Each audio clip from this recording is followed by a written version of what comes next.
Magandang araw mga idol, boxing update po tayo. Bivol versus Beterbiev mga idol ay magaganap na ang kanilang laban bilang part 2 ngayong February 22.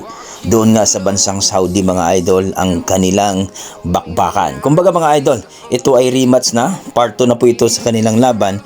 Nangyari ang kanilang laban nung nakaraang October mga idol.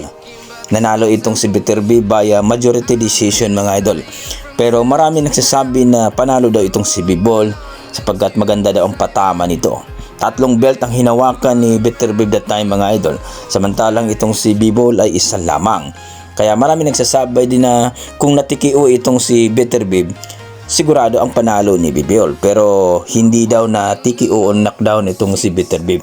Kaya panalo daw itong si Beterbiev mga idol sa kanilang unang laban. Kaya mga idol nagkaroon po ng rematch sapagkat talaga maganda daw ang kanilang bakbakan, majority decision.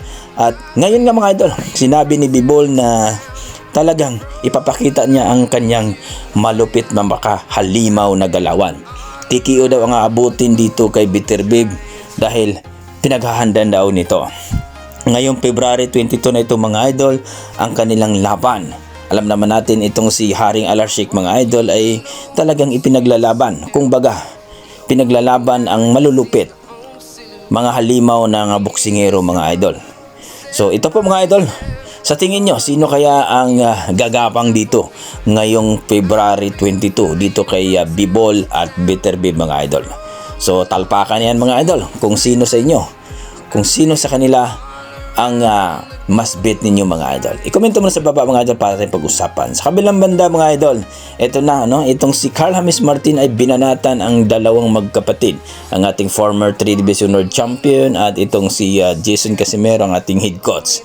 Ayun dito mga idol may larawan itong si Wonder Boy na nanglilimos na daw itong dalawang magkapatid.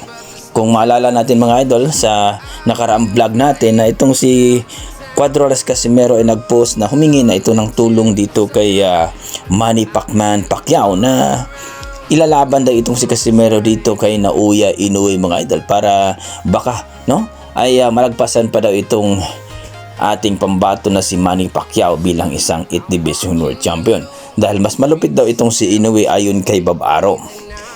Patanga-tanga lang daw itong si Manny Pacquiao dahil natikio daw siya dito kay Juan Manuel Marquez mga idol. Pero ayon sa ating mga boxing fans, wala pang sa kalingkingan itong si Naoya Inoue mga idol. Hindi naman daw ito maakyat ng division.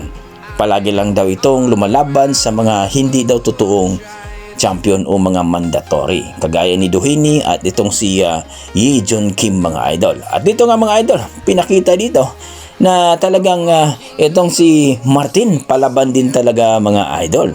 Ayon dito kay Martin, ngayon, nanglilimos na kayo. Samantalang binanatan daw ninyo ang si Sean Gibbons. Kayo mga idol lang na masasabi nyo sa ating video. Well mga idol, sana na itong si Martin at si Casimero ay maikasa ang kanilang laban. Alam naman natin na itong si Casimero at Martin ay medyo masarap na itong panoorin. Ang ating former 3 Division World Champion kontra sa isang undefeated na isang malupit din pero hindi pa nag-champion mga idol. Ayon sa ating mga boxing fans ay tutoy pa daw itong si Martin.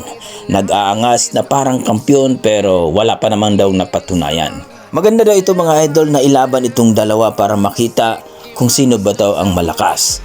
Dahil itong si Martin ay feeling champion na dito. Ayon sa ating mga boxing fans ay baka nga hindi nga ito mag-champion dito sa WBO Super Bantamweight Division dahil hindi naman daw nakita natin na lumaban ito ng mga kahit top 10 o top 20. Last laban daw niya ay napakalayo, nasa mga rank 500. So kayo mga idol, ano masasabi niyo sa ating video? I-komento mo na sa baba mga idol para ating pag-usapan. Maraming salamat.